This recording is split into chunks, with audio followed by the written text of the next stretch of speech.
অনেকে আমরা চাপ খাওয়ার জন্য রেস্টুরেন্টে চলে যাই, আবার অনেকে শপিংয়ের ফাঁকে চাপ খেয়ে নিই। অনেকে আবার বাসায় অর্ডার করে নিয়ে আসি। চাপ কম বেশি সবার অনেক পছন্দের।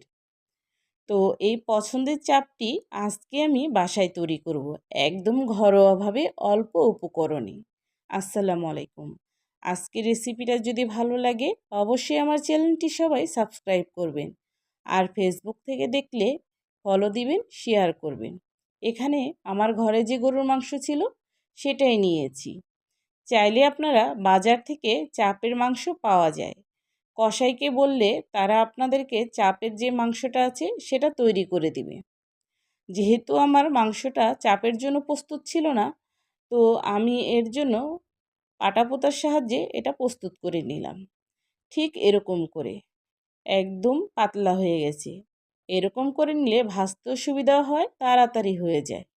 এখানে আমি আদা রসুন বাটা, জৈত্রিক জায়ফল ও জিরা একসাথে বেটে রেখেছিলাম, মরিচের গুঁড়া, হলুদের গুঁড়া, ধনিয়া গুঁড়া, আর দিয়েছি স্বাদ মতন লবণ। ভালো করে মিশিয়ে নিচ্ছি। আর এই মশলাটা একদম ঘরোয়াভাবে আমি তৈরি করে নিলাম। দেখতেই তো পাচ্ছেন, বাজারের কোনো মশলা আমি ব্যবহার করব না। আর এভাবে এই মশলা দিয়ে তৈরি করলে বাজারের থেকে কোনো অংশে কিন্তু এই চাপটা কম হয় না, খেতেও কিন্তু দারুণ হয়। আর মশলা এপিঠ ওপিঠ আমি ভালো করে মাখিয়ে নিচ্ছি। দেখতে তো পাচ্ছেন, কোনো অংশে যেন বাকি না থাকে, সেদিকে লক্ষ্য রাখতে হবে। এরকম করে একটু একটু করে আমি সবগুলোতেই মেখে নিব। আর এই মশলাতে যদি কম হয় পরবর্তী টাইমে আমি আরেকটু মশলা নিয়ে নিব। আরেকটি নিয়ে নিলাম। এপিঠ ওপিঠ ভালো করে মেখে নিচ্ছি। আর এরকম করে সবগুলো মেখে নিলাম। এখন আমি সয়া সস দেব এখানে পরিমাণ মতন, আর দিব লেবু। ভালো করে আবারও মিশিয়ে নিচ্ছি। মেশানো শেষ হলে ঘন্টাখানিকের জন্য এটা আমি ঢেকে রাখবো। আর এটা রেস্টে রাখলে খেতেও দারুণ হয়, আর ভাজলেও তাড়াতাড়ি হয়ে যায়।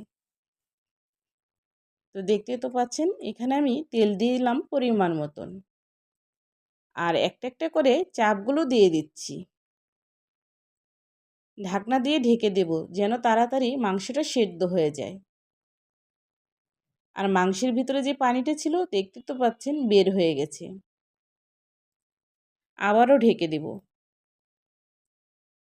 মাংসটা প্রায় সেদ্ধ হয়ে আসছে, আর মাংসের পানিটাও কিন্তু কমে গেছে, দেখতেই তো পাচ্ছেন। এই পিঠ ওপিঠ ভালো করে ভেজে নিতে হবে। আর এভাবে চাপ তৈরি করলে এই চাপটা খেতে ভীষণ ভালো হয়। আর এটা রুটি বা নান রুটির সাথে খেতে কিন্তু দারুণ লাগে। আর কে কে এভাবে বাসায় তৈরি করেন অবশ্যই কিন্তু কমেন্টের মাধ্যমে জানাবেন। আর কেমন হলো আমার আজকে চাপ তৈরি করাটা, খেতে কিন্তু দারুণ লাগে। আর এরকম চেপে চেপে ভেজে নিতে হবে। দেখতে তো পাচ্ছেন চাপটা প্রায় হয়ে আসছে। এখন আমি একটা একটা করে তুলে নেব। মাশাআল্লাহ, দেখতে অনেক সুন্দর হয়েছে, খেতেও দারুণ হয়েছে।